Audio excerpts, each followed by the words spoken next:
Here we are at Strictly Medicinal Seeds. Today we're going to talk about different seed planting techniques in the Garden of Diversity.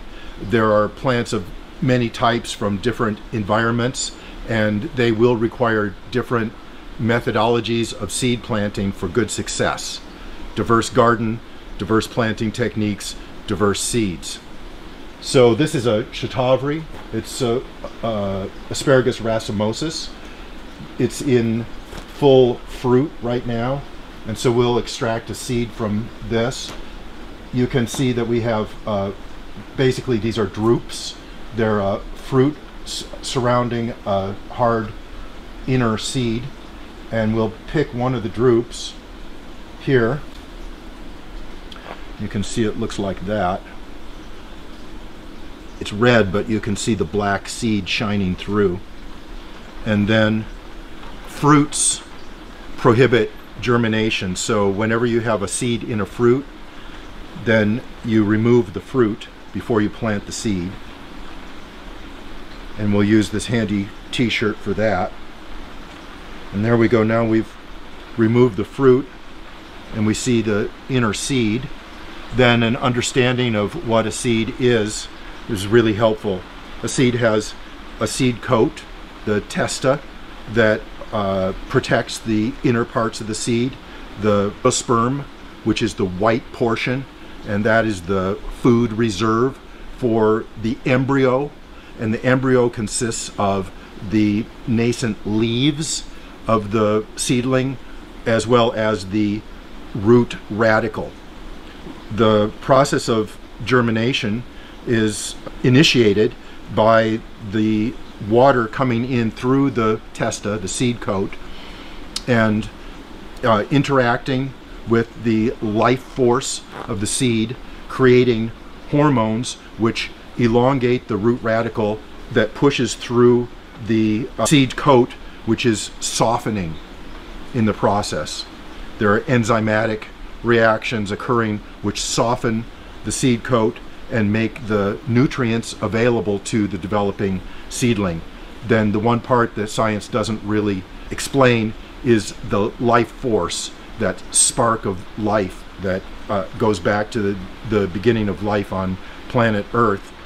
We have to trust that the life force will be there and that the seed will develop into the vine, the plant, the perennial, the annual, the bush, tree, or liana that it is meant to be. An understanding of the requirements for each particular species is very important.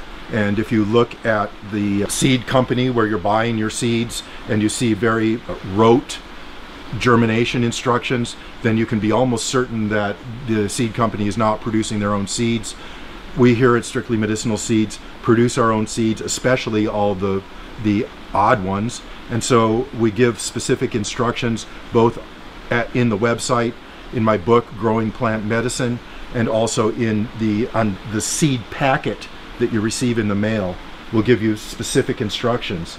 So for shatavari, which is one of the main female herbs in Ayurvedic medicine, I make a shatavari cornbread and feed it to my wife in hopes that it will have a positive effect on her. And so one of the things about the shatavari seed is that it has an impermeable seed coat, which means that a little bit of scarification on some sandpaper is going to help. And you can see that now we've rubbed through that impermeable seed coat and the endosperm is showing. So that was a successful scarification. And then it is also a GA3 dependent species. And GA3 is a hormone which exists in natural systems. It is produced by the breakdown of fungi in the substrate, and so you can trust that in any good potting soil there is going to be some gibberellic acid in there.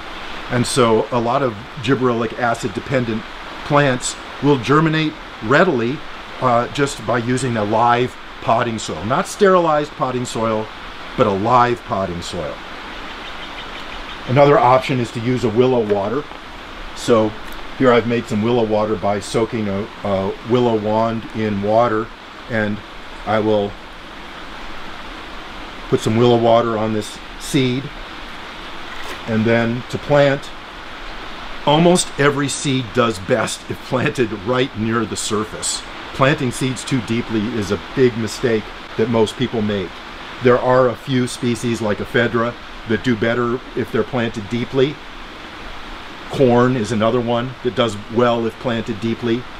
At the same time, peas are wimps. They won't germinate through much of a distance of soil at all. So you plant your peas really close to the surface, and the same with the vast majority of medicinal herb seeds. You plant them very close to the surface, or if there's light dependency involved, then you plant them on the surface and press them in.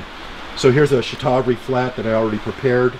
We're going to make a very small depression in the surface of the flat. We're going to drop in our prepared seed, cover it up.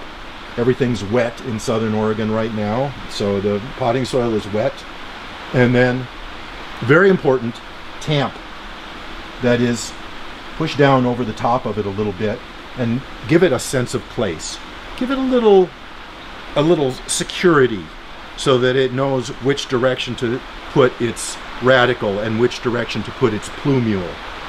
And when you pat down on it, give it a little burst of your own energy, however that comes up for you. It might be chanting the sacred seed syllable Om, or it might be something very simple like grow baby grow, or any kind of positive thoughts that you put into the plant will then initiate that life process in a very positive manner.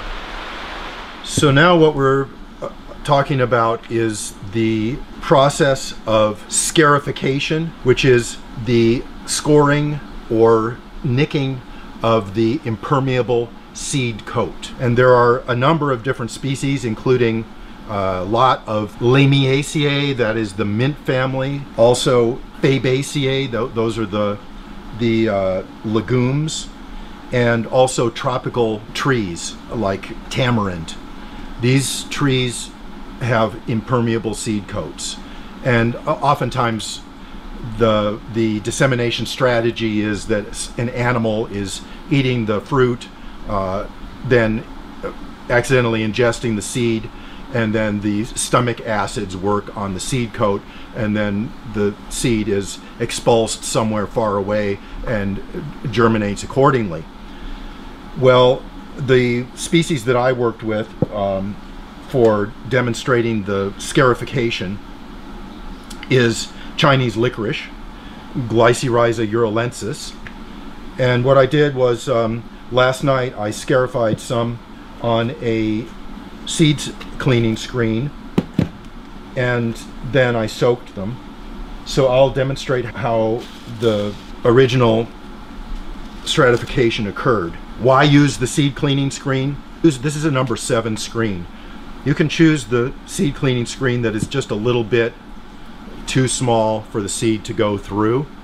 But what it's going to do is it's going to hold the seed in place, and then also these rims here are going to keep the seed from being unintentionally disseminated into the environment, which is a way that seeds are often lost. And some of those seeds that are lost actually germinate and grow better than the ones that you intentionally planted, but you can't really rely on that. So let's pour the seeds into the seed cleaning screen, and then use the coarse grit sandpaper to rub around on them. You can get them all into one spot, and then give it a really good solid rub. And different species are going to react differently, so some will require more elbow grease, and some will actually be ground into powder, which obviously is not a good idea. So you want to check while you're doing your work with the sandpaper, and make sure that you're not grinding the seeds to powder.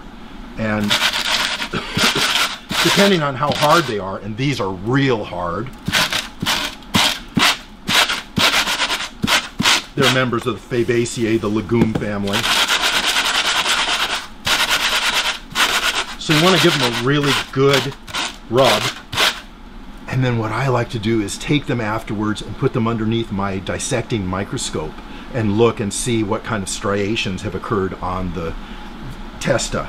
But we're not going to do that process right now. Instead, we're going to return these to their packet. And see, by using the seed cleaning screen, which is something that we manufacture here at Strictly Medicinal Seeds and has diverse uses, then we didn't waste any of the seeds. They're all right back in where they came from. These normally would be soaked in plain water overnight because there's no gibberellic acid dependency with licorice. And so these are the ones that I soaked. And let's look at them. Okay, so some have swollen significantly. Those are the ones that were properly scarified. Some are still the same size as they were to start with. Those are the ones that did not get properly scarified. So to do this really thoroughly, what you could do would be to scarify, soak overnight, then plant the ones that blew up and got big, and re-scarify the small ones and soak them overnight again and plant them again the next day. So it would take you a couple of days to complete the planting. I'm going to take some of these swollen seeds and plant them, and this is a situation where you want to use a fast draining medium. You look at where the plant is from, and this is a Mediterranean based plant. It grows around the shores of the Mediterranean, and it grows in calcareous, alkaline soils that are very poor in nutrients. It's a legume. It makes its own nutrients through fixing atmospheric nitrogen. And so we want to use a fast draining medium. So you can see that my medium here is full of pumice and sand. And then I just put a little depression in each cell. So this time we're working with a flat that has cells in it instead of working with a deep flat where we were doing the 3-row methodology. Why is that? Well, cells are useful in a way. They allow us to distribute the seed very evenly, and they also are very useful for seeds that need fast drainage, because the edges of these pots are natural spots where the water drains down and out. A lot of people use bottom heat, and so they put these flats on a plastic thing that gives bottom heat. And the heat can be useful in certain cases, but the fact that there is no drainage is a real problem, because when you water the flat, what you want is for the water to course over the seed and go away. The seed then will swell, and then as it dries, as the surface dries, the seed will contract a little bit, and then when you water again, the seed will swell again. If it's just in ever moist soil, it doesn't do the expansion and contraction, and it's through expansion and contraction that you get the magic of germination. So don't do that. Keep this flat on a slatted surface, just like the slats that you see on this table that I built over here, with the flats above, so that there's drainage out the bottom. Big, really important point. Seems silly. It's one of the most important things that you can know, and it's one of the biggest mistakes that people make. So I'm taking little pinches and I'm tossing them down into my depressions. Why am I not just putting one seed in each depression? Because I know that you can't trust every seed to come up. That just requires too much faith. I don't have that much faith. Get that little tossing. You need to do that because otherwise they're going to cloy and stick to your fingers. Some are going down deeply into the pit, and some are adhering to the sides and the surface. That's okay. You never know which one is going to come up. But one thing that's absolutely for sure, and we ended up really nicely at the end of this, pop a few of these back down into their pits. One thing that you know for sure is that you're going to cover it so that the seeds are barely covered. And then you're going to tamp it. Don't forget to tamp. People report to me that seeds that I know to be of high germination failed to germinate for them. And the first question I ask is, did you tamp? And the standard answer is, what's that? So no to tamp. If you're gonna camp, you better tamp. And if it's light dependent, bring a lamp. Okay, so that is a good introduction to scarification. And now we would set this flat underneath the lights, close underneath the T5 lights, so that it gets a lot of light from above, and we could expect germination to be very rapid after we've soaked the seeds like that. You wouldn't want to leave the soaked seeds in a cool, moist place for a long time. They would rot. Once you soak them and they've swollen up, it's time to get them warm in medium so they can germinate. Let's go over to the lights and look at some germinating seeds underneath the lights. Okay, so this is precisely what I have in mind for the licorice flat. I'm going to put it underneath the lights really close so that it gets heat from above, just like the sun gives us heat from above. And this is actually a mandrake flat that I just planted. Here's a seed that made its way to the surface. That's a Mandragora turcomonica seed, and I can see that, oops, here we go. When you're a seeds person and you drop a seed, you automatically stop everything else and just widen your view and find the spot where the seed dropped, and then you get it back. So you can see that the radicle is already beginning to swell and exude from that seed, and it's only been in these conditions for a short period of time. I'm going to replant this one, and now I'm going to come over to this flat over here, which has been extant for another week, and I'm going to pull a exemplary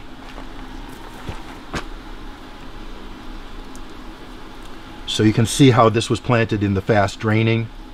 These seeds were soaked overnight in willow water because the moonflower, which is Datura inoxia, is a GA3 dependent species, and the willow water contains gibberellic acid. And you can see how I tossed them down into that little pit, and there's one that's already germinated and is showing its first cotyledon leaves. Those are not true leaves, those are cotyledon leaves. This is an epigeal germinator. And then you can see these, we call these goosenecks. You can see these little goosenecks of other ones. So I had thrown at least 4 seeds in there, and they're all germinating in concert. If you listen very carefully, you can hear the music. This is a demonstration of how to nick a large seed. So with small seeds, in order to scarify, you rub on sandpaper. For larger seeds, they should be individually nicked. Here's a tamarind seed, Tamarindus indicus, comes from the continent of India. And if you look at a seed, there's always going to be a point of attachment to the embryo. This is called the hilum, and it's a place where water can get in because it's soft. It's kind of like that little place in the top of your head where your cranium doesn't really quite come together. That's for your spirit to go out when you die, or for your spirit to come in when you're born. And you don't want to nick the seed where there's the hilum, because that's a very sensitive spot. And if you nick it there, then you're liable to damage the embryo. And if you damage the embryo, then the seed's going to be no good. So you go somewhere off to the side and you just remove a little slice. See, these were soaked overnight, so they're nice and soft. So you remove a little slice, and then a big seed like that, I like to put tropical tree seeds in gallon pots with a fast draining soil. This was a tamarind 7 seed packet, so I 1, 2, 3, 4, 5, 6, 7. So there were 7 seeds in a 7 seed packet. I like to check things like that from time to time. And now let's get another one. Find where the hilum is. Make a little nick. See, when I nicked that, I didn't really get the white endosperm showing through. So I'm going to go a little bit deeper. There we go. And there's the endosperm showing through. And so that one's ready, and I'm going to plant that right next to this other one. After a while, you get kind of into a rhythm with this, and I like to plant seeds with my right hand. It's this whole African thing. In Africa, these are called mkwaju, and it's a full-size tropical tree. And I was taught by the African people to always give money or anything that's significant, like for instance shaking hands, always with the right hand, because according to African tradition, at least in the parts of East Africa that I am from, as having lived there for 3 or 4 years and become one with the people, the left hand is the hand of the devil, and the right hand is the hand of holiness. So you always give money with the right hand, otherwise you're likely to be doing the wrong kind of thing with your money. So then you cover those. They're buried, well, the rule is that you bury seeds as deep as they are wide. So the Jordan River is deep and wide. But anyway, so it would go in about as fairly deeply, since they're fairly big seeds. And then again, tamp and put your good intentions in there. This could be put anywhere in the greenhouse. It needs to be warm, and germination will occur again rather rapidly. Does it work? Why, yes, it works. We have tamarind trees. Where's a good tamarind tree that I can find for you? There's a tamarind tree. Isn't it kind of magic that from such a small seed, such a viable tree can occur?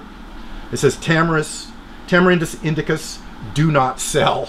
This brings up something that is practice on our farms, which is the mother plant concept. We grow mother plants of the greatest possible vitality, so that in eventuality they can be seed-bearing individuals, and we grow many of them, and that way you can have sufficient genetic diversity to keep the population viable. So we grow tamarind trees, and the tamarind trees come from the tamarind seeds, and sometimes we have to wait a really long time. One of the challenges that people often ask me about is how to work with very small seeds. And so I thought that I'd give a demonstration on planting a standard 3-row flat, which is one of the ways that we work with seed planting here. There are no cells in the flat. It's just a deep flat filled with standard potting soil. And so to start with, you work up the surface and make sure that the flat should be filled all the way to the top, because the only direction that potting soil is going to go in the future is down. And you want your cake to be nice and fluffy and up to the surface. So here we are with that, and then this is the very small seed that we've chosen for today because we're going to begin our Artemisia annua planting for the year. Artemisia annua, or Sweet Annie, is specific for treating malaria. So it is a very well established medicinal herb. The World Health Organization recommends the use of Artemisia annua, and true to its name, it is an annual, and it is has very fine seed. So that's probably a couple thousand seeds there. And whenever you're planting seeds, you know, they don't all come up. So you want to plant more than you are going to require. And given the size and the potency of an herb like this, you don't really need very many of them. I need quite a few because we pot them up and sell them to our customers. So when you get a small seed like that, then it's very difficult to take a pinch of it and give a real even distribution in the 3-row flat. So we're going to take some of this impossibly wet sand that we got from outside and mix it in with the seed. And what that does is it creates a little bit of distance between the seeds and stretches the volume of the planting a little bit so that it makes it easier to distribute evenly. And I would recommend normally to use a dry sand for this process. Even though I'm using a really clumpy wet sand right now, this is going to work. So on the 3-row flat, first establish where the rows are going to go by making some, in this case, very shallow furrows. A lot of your very small seed is light dependent. That means that it needs sunlight, which just came through to the flat right now, which is a very good sign. It needs light in order to germinate. There's a substance known as phytochrome that's inside the seed coat, and it's like an on-off switch. When light comes, the phytochrome allows the germination of the seed, and when there is no light, the phytochrome disallows the germination of the seed. This is important in nature because a lot of seeds lie dormant in the seed bank deep within the soil for decades. Even small seeds like this will lie dormant for decades because of this photodependence. And then when there's some disturbance and light comes to the seed, then it can successfully germinate and grow. So nature has its own way of making certain that seeds are not wasted and that seeds grow when there's a situation where the plants are needed and where it's very likely that there will be good results. If the seed germinates 16 inches deep in the ground, there won't be any results because it won't have the energy to get up to the light. If it germinates on the surface of the soil during the spring rains, then it'll be just fine. It'll produce a nice big Christmas tree-like Artemisia annua. So we mustn't forget our tamping technique. I'm going to scooge this out a little bit because it was so lumpy and clumpy. But this is good. This is our 3 rows. And then we tamp them down. See how I'm tamping right into the surface. The amount of burial that exists is mostly just the sand that I added to the seed, which is good because it means that some of it is right on the surface and some of it's barely under the surface. And depending on what kinds of environmental factors occur during the germination phase, the slightly better buried ones may have a better chance than the ones that are right on the surface, or vice versa. Depends on how much moisture they get and what the temperature oscillations are. So there's a standard 3-row flat planted with Artemisia annua. I'll label it with my seed packet for now because I don't want you to have to sit through me making a tag. Let's put this down here, and here's a demo on what a 3-row flat looks like after some time. This was planted 11/28, so it was planted about 15 days ago. This is lobelia. It was planted on the surface and pressed in a 3-row system, just like we just did the Artemisia annua, and this is what has resulted. You can see that the 3 rows are still evident, although there's been some mixing because of seeds floating around when the flat gets watered and so forth and so on. Sometimes when you go to choose the seedling that you're actually going to prick out into a new pot after it's grown on sufficiently, actually the ones that are not exactly in the row are the biggest ones and the best, and that is typical to the garden of diversity. We have our human wishes, our plans, our foibles, and we rely on grace to really give us what we need. So we can understand all the science, we can physically do the planting properly, we can have viable seeds, which all of our seeds at Strictly Medicinal Seeds are tested in natural conditions to make sure that we're giving you viable seeds. But without grace, where would we be? The whole place could fall down because of a storm. Through grace and hard work and a lot of prayer through the last windstorms, the greenhouses are all intact. So that is a standard 3-row flat. We'll grow these on until they make their second set of true leaves, and then we'll prick them to pots and continue the process. So here we are in the shade house, and for the most part, the value of the shade house is in overwintering flats of seeds that are very slow germinators that require stratification in order to germinate.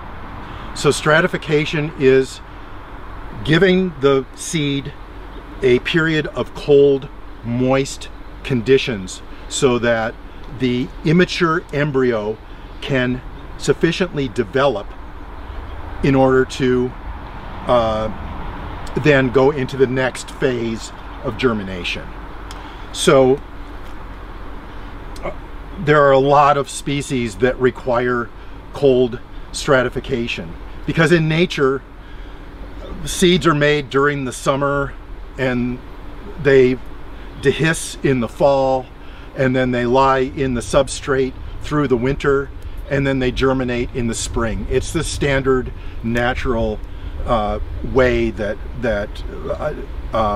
Mother Nature has decided to cue the germination into the timing where conditions are right for growth. So here we have a standard 3-row flat again, and these are Angelica archangelica.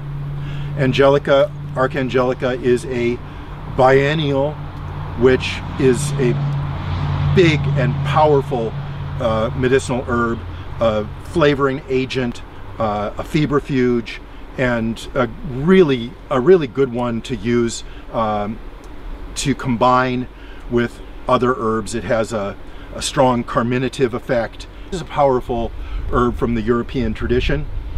So the flat was planted in a 3-row method, basically very close to the surface. There's a light-dependent germinator. Seeds were pressed in and left out in the shade house for 60 days and then brought into the greenhouse for germination. So this is a very standard cycle. If you don't have a greenhouse and you do have a shade house, then you just leave the flat out in the shade house, and in the spring the seedlings are going to come up. So now let's look at cold conditioning in the refrigerator.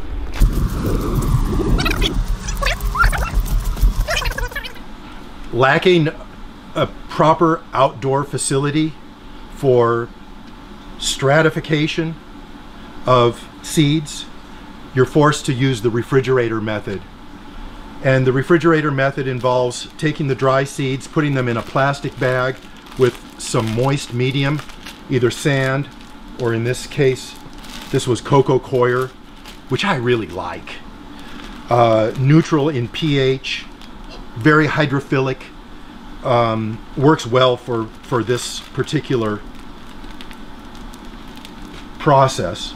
And the plant that we're looking at here is true comfrey, Symphytum officinale, and there you can get a close-up of what the seeds look like after they've been soaked in medium in the fridge for a while.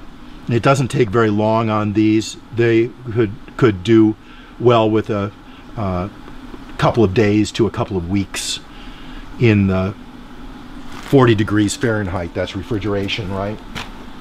Now we're using this flat, the side of the flat, where the soil is standard potting soil. So there's a lot of compost in here.